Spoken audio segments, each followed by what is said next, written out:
할렐루야. 이 저녁에도 천국을 향해서 힘차게 달려가시길 바랍니다. 오늘은 우리가 여호수아 28번째 시간으로 내게 복을 주소서라는 제목으로 같이 말씀을 나누도록 하겠습니다. 내게 복을 주소서. 오늘 본문은 유다 지파 땅에 분배하는 내용이 나오고 있어요. 오늘 본문은 우리가 지난주에 살펴보았던 여호수아 14장과 연결되는 부분입니다. 왜냐하면 갈렙은 유다 지파의 대표격이기 때문에 그 갈렙이 유다 지파를 대표해서 여호수아에게 이 산지를 내게 주소서 그랬어요. 아주 유명한 말씀이고 우리가 좋아하는 말씀이지요. 그 산지는 어떤 산지라 그랬어요? 12절, 14장 12절 같이 읽습니다. 시작.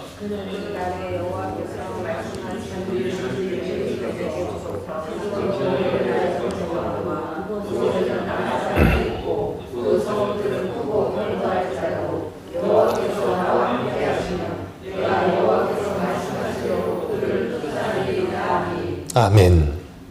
갈렙이 헤브론 땅을 달라고 그랬어요. 헤브론 땅을 달라고 했던 이유는 딱 하나였습니다. 45년 전에 하나님께서 내게 주시기로 약속하신 땅이기 때문입니다 라고 분명히 이야기했어요.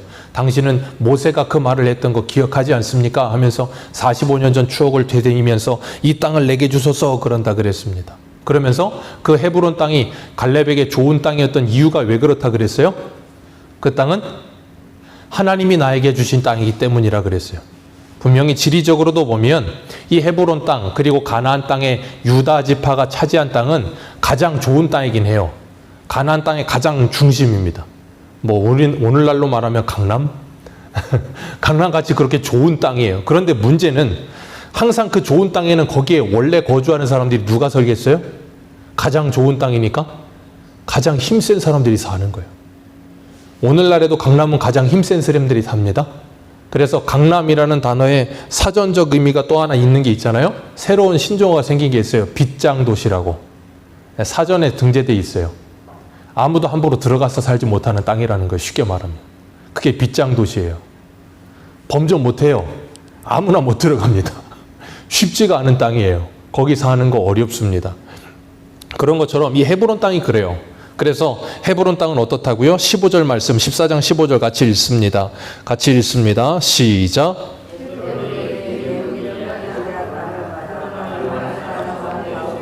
가장 큰 사람이었더라. 그리고 그 땅의 전쟁이 그쳤더라.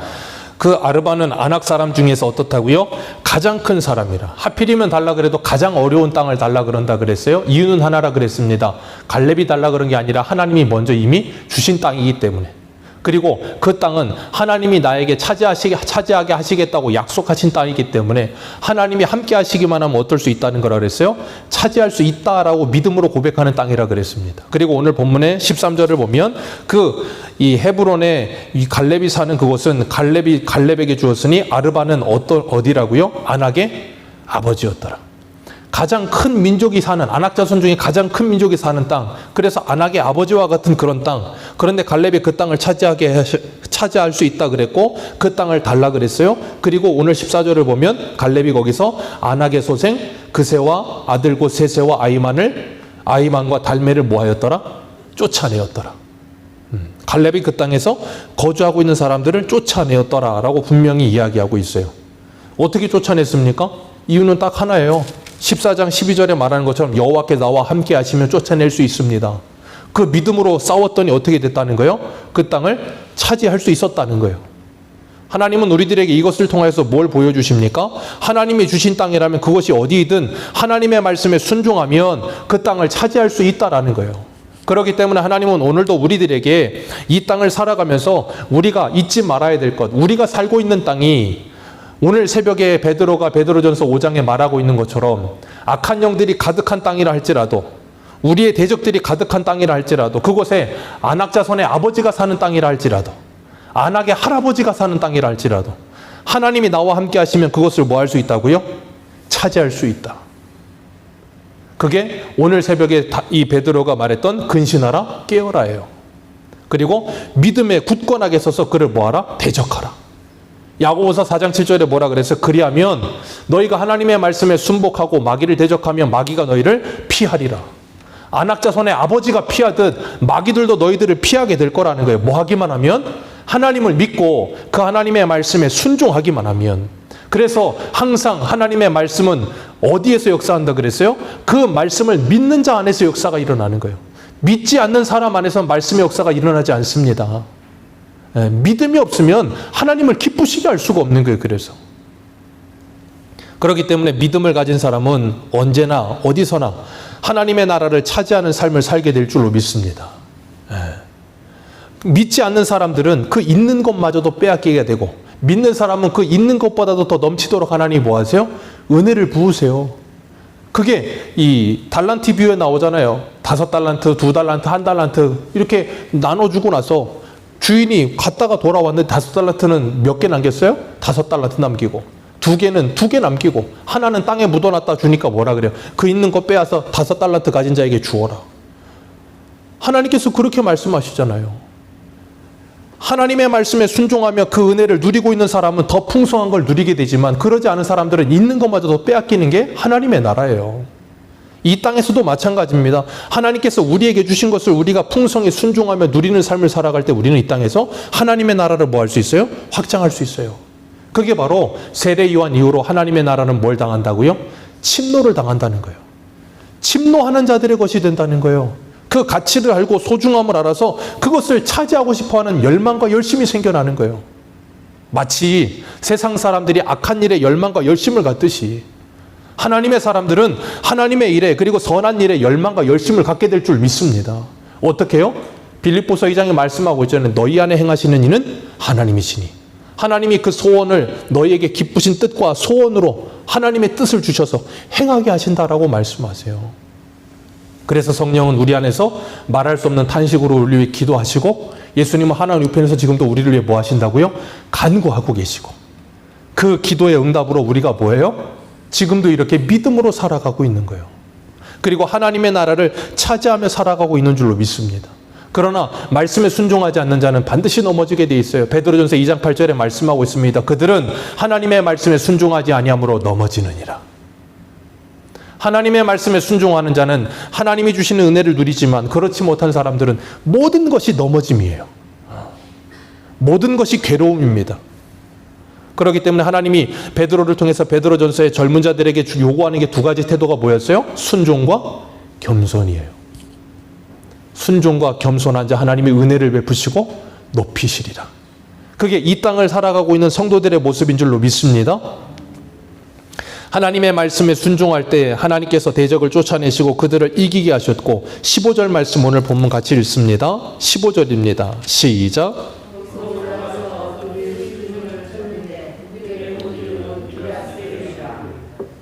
예. 갈렙이 그 안악의 소생인 그새와 그 아들 세세와 아이만과 달메를 쫓아냈고, 거기서 올라가서 드빌까지 갔어요.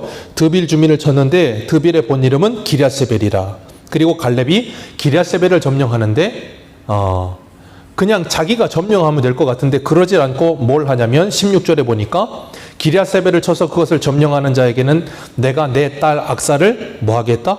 아내로 주겠다라고, 뭐라 그래야 될까요? 조건이라 그래야 될까요? 조건이라고 하면 좀 이상하지만 어쨌든 기랴세벨 점령하는 자는 내가 내 사위로 삼겠다라고 이야기하고 있는 거예요. 당시 갈렙은 쉽게 이야기하면 이스라엘의 여호수아 다음으로 굉장한 영향력을 가진 사람이라 그랬어요. 그 사람의 사위가 된다는 건 엄청난 지위라는 말이에요. 그렇기 때문에 그 기랴세벨을 싸워서 이길 수 있는 사람, 내가 내 사위로 삼겠다 그랬을 때 거기에 지원하는 사람이 많을까요? 적을까요? 여러분이 만약에 이 상황이라면 지원하겠습니까? 지원하지 않겠습니까? 지원하실 거예요? 지원하면 죽어요. 지원하면 죽는다니까요. 아니 생각해 보세요. 안악의 아버지가 살아요. 아니 지원하면 죽는데 거기 괜히 지원했다가 죽을 거 뭐 하려고 지원합니까? 이 갈렙의 사위가 되는 게 뭔 소용이에요. 죽으면 끝인데. 안 그렇습니까? 그런데 갈렙이 그런 말을 하고 있어요. 갈렙이 왜 그런 말을 하고 있을까요? 이게 당시에는 이 어떤 장수들에게 무엇인가 전쟁을 맡기고 승리하면 그 이렇게 뭐라 그래야 될까요? 포상 개념으로, 축하하는 개념으로 딸을 주기도 했다 그래요. 그런 문화가 있었는데 여기에서는 그런 문화 이면에 다른 무엇이 담겨 있는 거예요. 그렇기 때문에 지금 갈렙이 자기가 해도 되는 일을 하지 않고 이스라엘 지금 유다 지파 중에서 사람을 하나 뽑아서 그 일을 시키고 있는 거예요. 그 일을 왜 시킬까요? 제가 늘 설교할 때마다 하나님께서는 전능하시고 전지하신 하나님께서 허점투성이고 연약함투성인 우리를 데려다가 하나님의 일을 시킨다 그랬습니다. 그죠? 왜 일을 시킨다 그랬어요? 일이 목적이 아니라 그랬습니다. 무엇이 목적이라 그랬어요? 그 일을 통해 그 일에 동참하는 사람들이 하나님의 사람으로 자라게 하는데 목적이 있다 그랬단 말이에요. 지금 갈렙은 이 산지를 내게 주소서 하나님이 나와 함께 하시면 내가 이 땅을 차지할 수 있습니다라고 고백하는 사람이에요. 그리고 그 말씀대로 정말로 그 땅을 차지했단 말이에요. 그리고 기럇세벨도 자기가 차지할 수 있는 힘과 능력이 있을까요? 없을까요? 있을까요? 없을까요? 있다니까요. 그런데도 불구하고 이런 말을 하고 있어요. 그 이유는 뭐냐면 지금 갈렙이 사람 찾아요. 무슨 사람 찾냐면 자기와 같은 신앙의 고백을 하는 사람을 찾고 있는 거예요. 생각해 보세요. 육신적인 눈으로 보면 가면 죽는다니까요. 그래서 민수기 13장에 45년 전에 정탐하고 돌아왔을 때 10명이 뭐라 그랬습니까? 못 간다. 거긴 거인 산다. 우리는 스스로 보기에도 어떻다? 메뚜기다. 그래서 우리는 가면 무조건 죽는다라고 말을 하면서 열등감에 빠져서 못 간다고 자포자기하던 사람들이에요. 그런 사람들 속에서 갈렙이 지금 누구를 찾냐면 나와 같은 신앙의 고백을 하는 사람을 찾아 내 딸을 주겠다라고 이야기하고 있는 거예요. 우리 한 군데 한번 보겠습니다. 사무엘상 17장을 한번 보세요. 사무엘상 17장.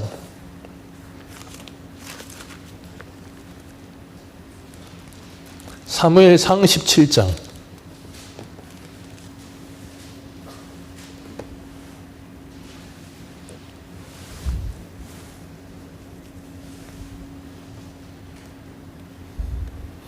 사무엘상 17장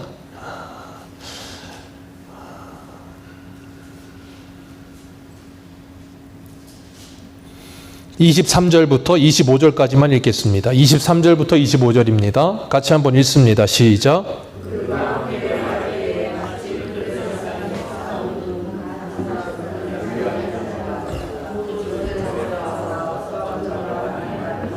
다윗이 들으니라. 이스라엘 모든 사람이 그 사람을 보고 심히 두려워하여 그 앞에 도망하며 이스라엘 사람들이 이르되 너희가 이 올라온 사람을 보았느냐? 참으로 이스라엘을 모욕하러 왔도다.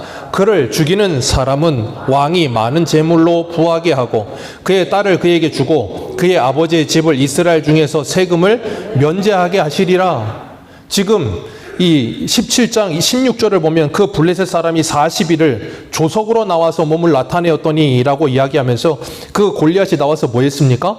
이스라엘 사람들을 조롱해요. 이스라엘 사람들만 조롱하는 게 아니라 이스라엘의 하나님도 조롱합니다. 그런데 어느 누구도 그 골리앗 앞에 나가는 사람이 한 사람도 없어요. 좀 이상하지 않습니까? 아니 골리앗이 크다고 해봐야 한 3m 됐겠죠.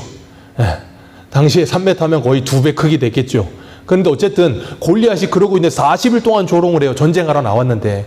근데 우리 생각엔 요즘 시대로라면 치사하게 그냥 뒤에서 화살을 세례를 쏴버리면 그냥 죽을 텐데 그러질 않아. 옛날에는 좀 사람들이 좀 뭐라 그럴까 정의로웠는지 어쨌는지 그냥 백병전이에요. 장수 나오면 이쪽에서 장수 나와서 1대1로 붙어가지고 이기는 쪽이 이기는 거예요. 그런 상태다 보니까 골리앗이 나와라 그러는데 아무도 못 나오니까 조롱하는 거예요. 그런 상태로 40일을 갔습니다. 그러니까 사울이 좀 애가 타죠. 사울은 평생 뭐 했습니까? 힘 있는 자, 용맹한 자만 보면 자기 옆에다가 사람들을 두는 식으로 그들을 힘이라고 생각했는데 하나님은 사울이 힘이라고 생각하던 것보다 더 큰 힘을 갖다 놓으니까 사울이 아무것도 못하는 거예요. 그런 상태로 이 이스라엘 군대 한 사람도 두려워해서 나가지 못하는데 누가 나가요? 다윗이 나갑니다. 다윗이 뭐라 그래요? 한 장을 넘기셔서 17장 36절 같이 읽습니다. 17장 36절 같이 읽습니다. 시작.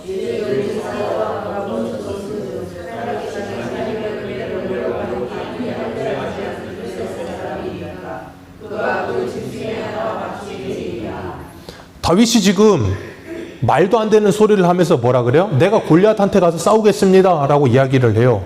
그리고 사울이 불쌍하니까 자기 갑옷 입히는데 39절을 보면 익숙하지 않아서 시험적으로 입으면 익숙하지 않아서 그거 벗어놓고 자기 입던 옷 그냥 입고 나가서 물맷볼 5개만 들고 나가서 뭐합니까? 싸워서 이겨요. 여러분 생각해 보십시오. 이게 다윗의 위대함입니까? 이게 다윗의 위대함이에요? 아니에요.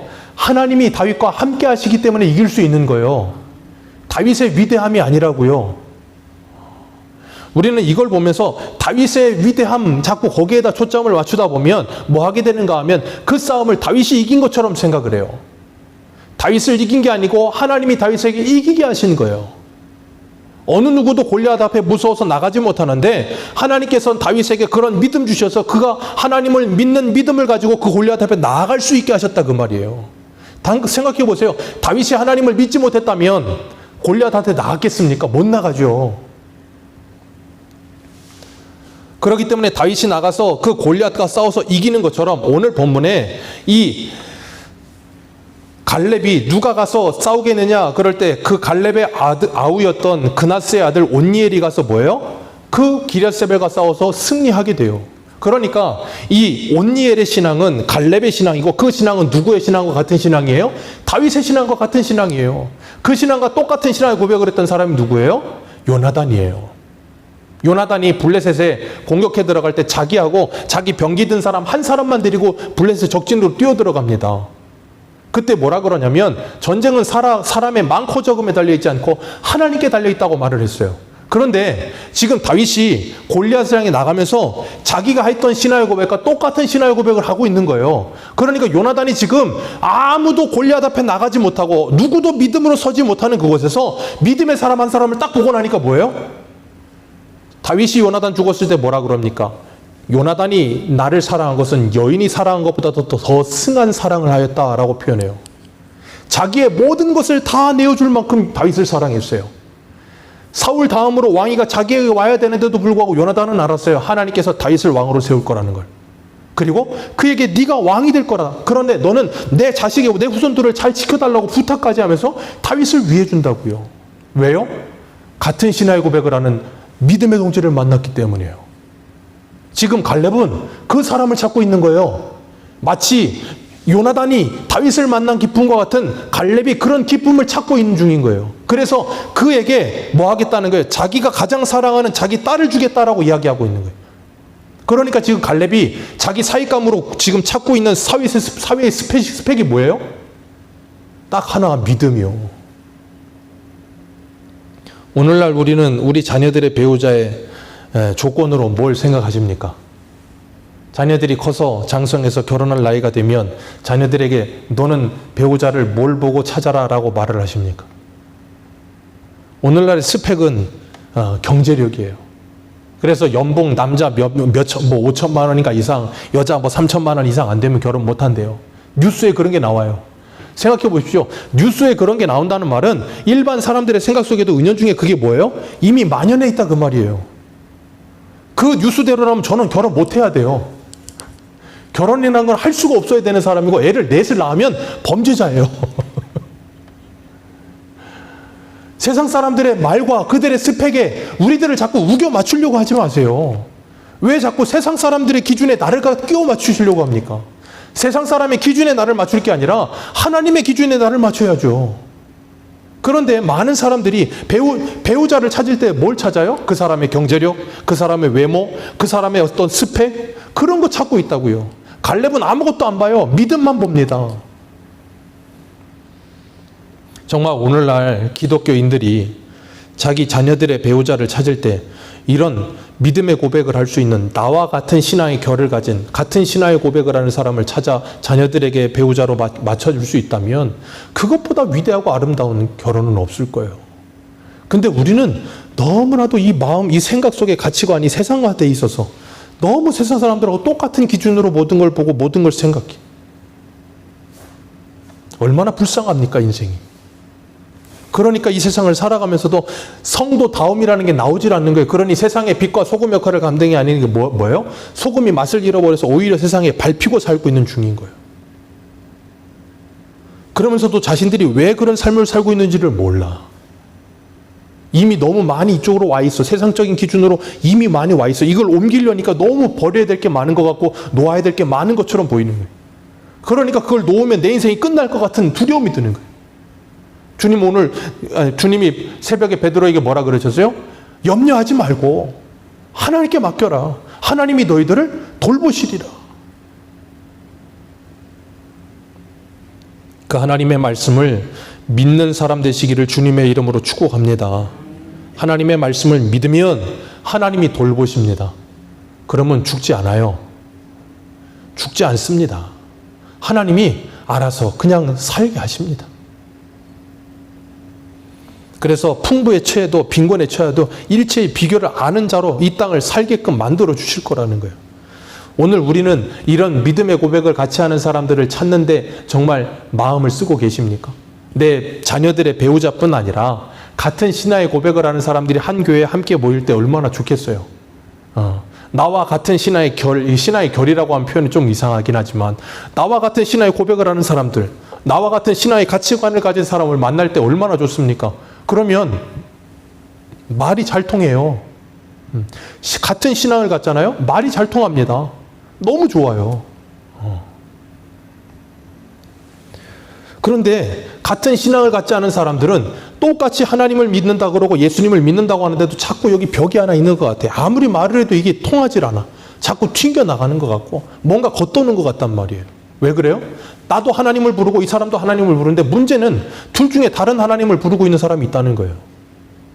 그래서 우리는 뭐 해야 돼요? 하나님의 말씀을 통하여 내가 믿는 하나님이 정말 성경적인 하나님이 맞는가를 확인해야 되는 거예요.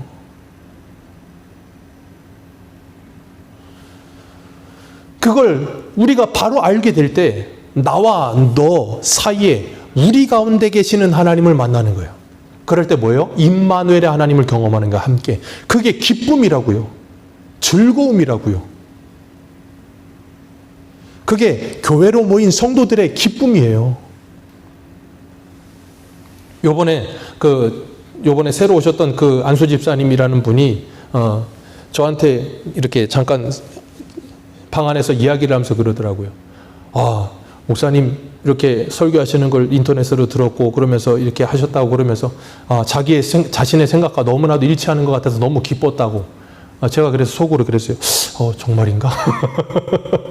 그러면서 그러신가? 그러면서도 참 감사하더라고요.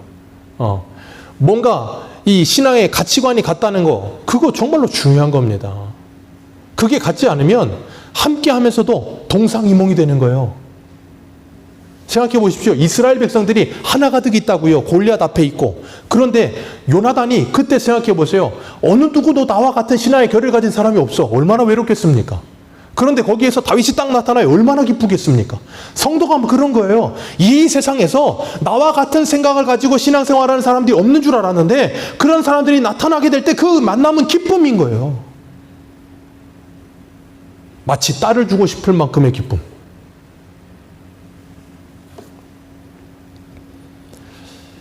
우리가 세상을 살아가면서 우리에게 있어서 최고의 가치요 최고의 기쁨은 하나님의 말씀에 순종하는 것인 줄 믿습니다.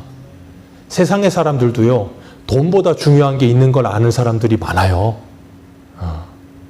제가 늘 말씀드리지만 여러 가지 세계가 있다 그랬잖아요. 공부의 세계에 있는 사람들은요, 공부를 정말로 열망하는 사람들은 돈 많은 것보다 공부 잘하는 게 더 부러워요. 운동의 세계에 빠져 있는 사람들은요, 돈 많은 것보다 운동 잘하는 게 더 부러워요. 아세요? 돈의 세계에 빠져 있는 사람들이 다른 무엇 없어도 돈 많은 사람이 제일 부러워요. 그래서 예전에 보니까 그 미국의 주식 투자의 귀재라고 하는 워렌 버핏이라는 사람이 있잖아요. 그 할아버지가 1년에 한 번, 2년에 한 번씩 점심 식사 이렇게 무슨 식사권을 판대요. 그 경매하면 20억 막 그렇게 팔린대요. 거의 한 90 먹어가는 할아버지하고 점심 식사 함께 하는데 20억 내야 돼요. 여러분 같으면 내고 식사하시겠어요? 근데 그런 것에 지대한 관심을 가진 사람은 그 20억이 아깝지가 않은 거예요. 20억이 아깝지가 않다니까요. 농구에 빠진 사람들은요, 마이클 조단이가 그 사람이 신었던 운동화가 한 켤레에 뭐 10억인가? 운동화 한 켤레에 10억이 말입니까? 근데 그거 좋아하는 사람은 그걸 사요. 그 돈보다도 그게 더 가치 있다고 산다고요. 신앙생활을 하는 사람들은 신앙의 세계에서 하나님의 말씀에 순종하며 믿음으로 살아가는 사람이 제일 멋있는 거예요. 박지성 선수, 제가 늘 가끔 언급하지만 죄송해요. 박지성 선수가 축구 잘해서 맨체스터 유나이티드에 갔으니까 멋있어 보이지. 그분이 거기 안 가셨으면 그렇게 멋있었겠습니까? 그냥 동네 그냥 청년이죠. 김연아가 이쁘긴 하죠. 근데 피겨를 잘했으니까 그렇게 아름다운 거지. 피겨 못했어 보세요. 그냥 동네 이쁘장은 아이 하나예요. 자기가 몸담고 있는 그 세계에서 자기가 해야 될 일에 충성스럽게 최선을 다할 때 그게 뭐예요? 가장 아름다움으로 꽃피워지는 거예요. 신앙의 세계에서 하나님의 말씀에 순종함으로 믿음으로 살아가는 모습이 뭐하다고요? 가장 귀하고 아름다워야 되는 거예요. 그런데 왜 오늘날 교회는 그 믿음으로 살아가는 사람이 가장 아름다운 게 아니라 돈 많은 사람이 가장 아름답냐고요.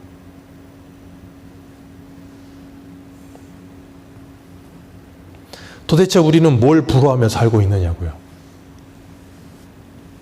갈렙이 온니엘이 기럇세벨을 점령하고 그 모습을 보고서 자기 딸을 아내로 줍니다. 결혼을 시켜요. 그리고 악사가 남편에게 결혼을 하고 나서 18절 같이 읽습니다. 18절입니다. 시작.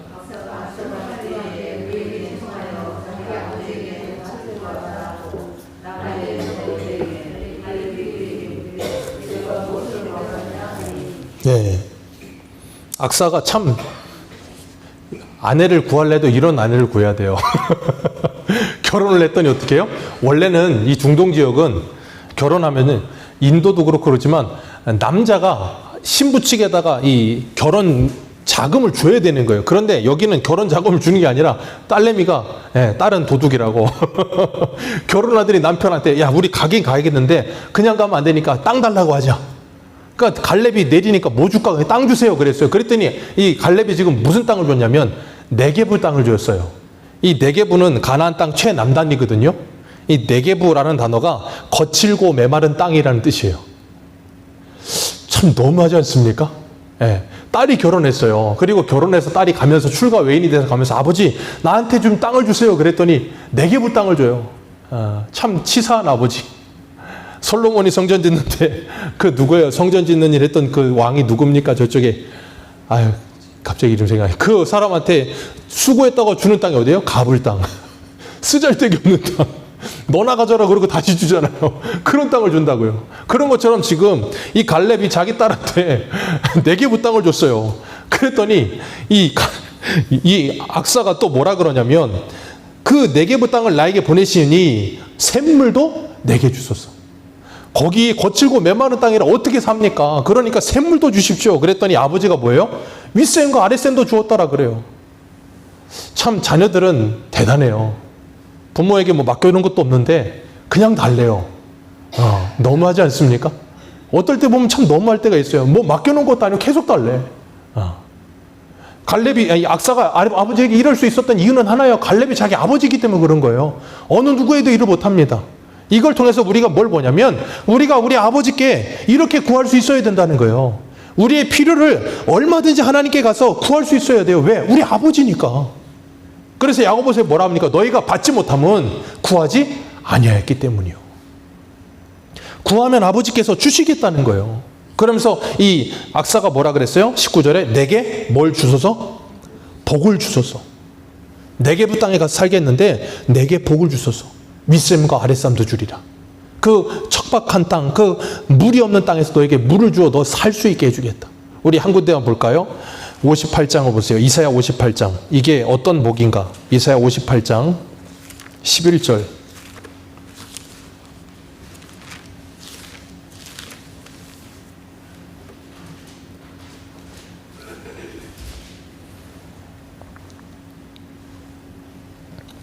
이사야 58장 11절 같이 읽겠습니다. 시작. 여호와가 너를 항상 인도하여 메마른 곳에서도 내 영혼을 만족하게 하며 내 뼈를 견고하게 하리니 너는 물된 동산 같겠고 물이 끊어지지 아니하는 샘 같을 것이니라. 아멘. 네가 메마른 곳에 있을지라도 내 영혼이 뭐한다고요? 만족하며 내 뼈가 견고하게 하리니 너는 뭐가 된다? 물된 동산 같겠고 물이 끊어지지 않은 뭘 같을 것이라? 샘 같을 것이라. 네게부 땅으로 가라. 아버지 내게 복을 주십시오. 그랬더니 뭘 줘요? 윗샘과 아랫샘을 줬대요. 너희들이 사막과 같은 땅, 메마른 땅에 거쳐서 샘 같을 것이다. 물된 동산 같을 것이다. 우리 요한복음 7장 보시겠어요? 요한복음 7장.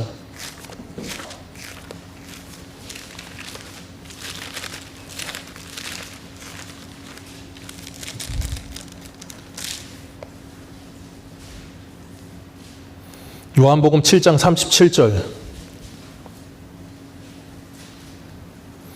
요한복음 7장 37절 38절 같이 읽겠습니다. 시작. 명절 끝날 곧 그 큰 날에 예수께서서 외쳐 이르시되 누구든지 목마르거든 내게도 와서 마시라. 나를 믿는 자는 성경의 이름과 같이 그 배에서 생수의 강이 흘러나오리라 하시니 이는 그를 믿는 자마다 받을 성령을 가리켜 말씀하신 것이라. 예수께서 아직 영광을 받지 아니하셨으므로 성령이 아직 그들에게 계시지 아니하시더라. 아멘. 여기서 주님께서 뭐라 그러세요? 나를 믿는 자는 성경의 이름과 같이 그 배에서 뭐가 나리라? 생수의 강이 나리라. 이사야 58장에서 뭐라 그랬다고요? 메마른 곳에서도 영혼을 만족하게 하며 물된 동산 같게 하겠고 샘 같을 것이라. 어떻게 해요?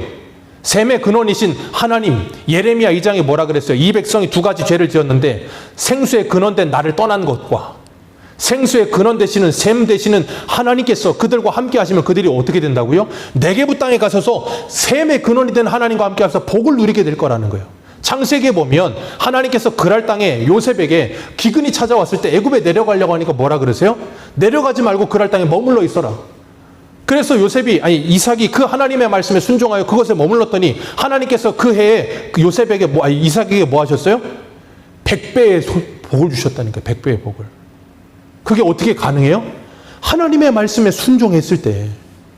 그러니까 하나님은 구약시대에는 그렇게 눈에 보여지는 것들로 그들에게 복이라는 개념을 설명하셨고 오늘 우리에게 뭘 말씀하시는 거예요? 하나님의 말씀에 순종하는 것은 그렇게 큰 복이다를 가르친 거라고요. 그러니 지금 이 악사가 아버지에게 내가 네게부 땅에 가서 살겠는데 내게 샘을 주소서. 나 살 수 있게 해주옵소서. 그랬더니 아버지가 그에게 샘을 주셨다고요. 그런 것처럼 내게 복을 달라 그랬다고요.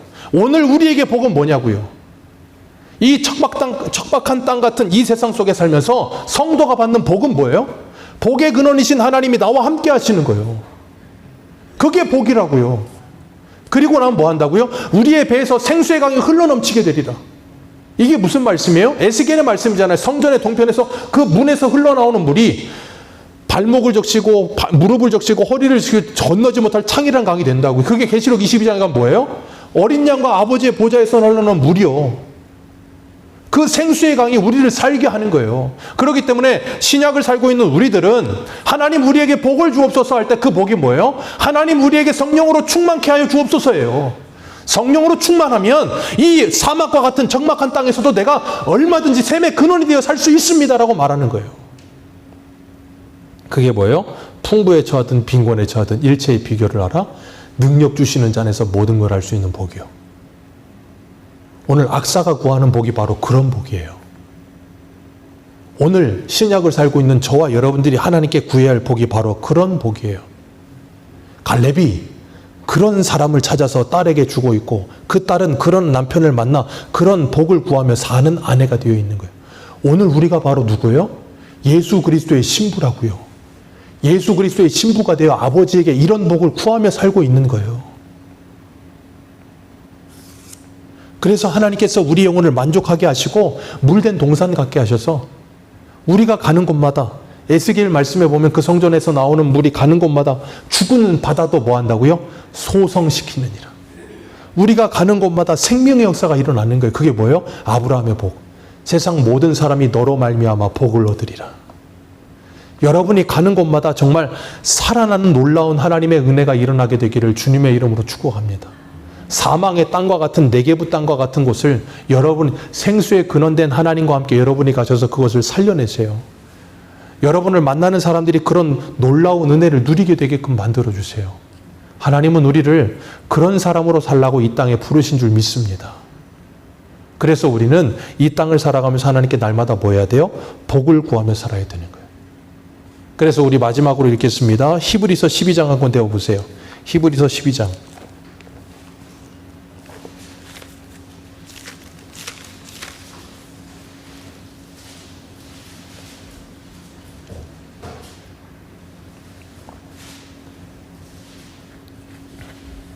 히브리서 12장 28절 한 절만 읽겠습니다. 히브리서 12장 28절. 같이 읽겠습니다. 시작. 그러므로 우리가 흔들리지 않는 나라를 받았은즉 은혜를 받자. 이로 말미암아 경건함과 두려움으로 하나님을 기쁘시게 섬길지니. 아멘. 우리가 흔들리지 않는 하나님의 나라를 받았다고요. 그랬으니 이제는 우리는 뭐 하자고요? 은혜를 받자. 하나님 댁에 은혜를 주옵소서. 하나님 댁에 복을 주옵소서. 하나님 댁에 성령의 충만함을 주옵소서. 그래서 내가 이 땅에서 하나님의 자녀답게 살 수 있게 해 주옵소서. 그럼 하나님이 뭐 하신다고요? 저와 여러분들에게 그 복을 풍성히 내려주실 줄 믿습니다. 그 복을 누리시면서 그 어디를 가나 하늘나라를 사시며 정말 우리를 만나는 사람들에게 이 복음을 전할 수 있는 사람 되시길 축복합니다. 세상 사람들 얼마나 불쌍합니까? 저번 주에도 저 하늘도시에서 참 그 고등학생 아이가 그랬다는 소식을 듣고 얼마나 제가 참 가슴이 아팠는지 몰라요. 그 아이가 왜 그랬는지는 모르겠지만 그 고등학생의 인생에 어떤 무거움이 있어서 그랬는지는 모르겠지만 참 너무 불쌍하지 않습니까? 세상이 그렇다고요. 그런 세상에 진짜 복은 하나님밖에 없어요. 진짜 복은 예수 그리스도밖에 없어요. 그걸 모르면 세상을 두려워하며 살 수밖에 없어요. 대입에 대한 두려움, 성공에 대한 두려움, 아니면 세상을 살아가면서 남들보다 뒤처질까 하는 두려움, 그런 염려와 근심과 걱정을 다 하나님께 맡기고 하나님께 구하면 하나님께서 살 길을 열어주시고 우리를 돌보아 주십니다. 그 하나님의 은혜를 누리며 그 은혜를 나누는 저와 여러분들 되시길 축복합니다. 기도하겠습니다.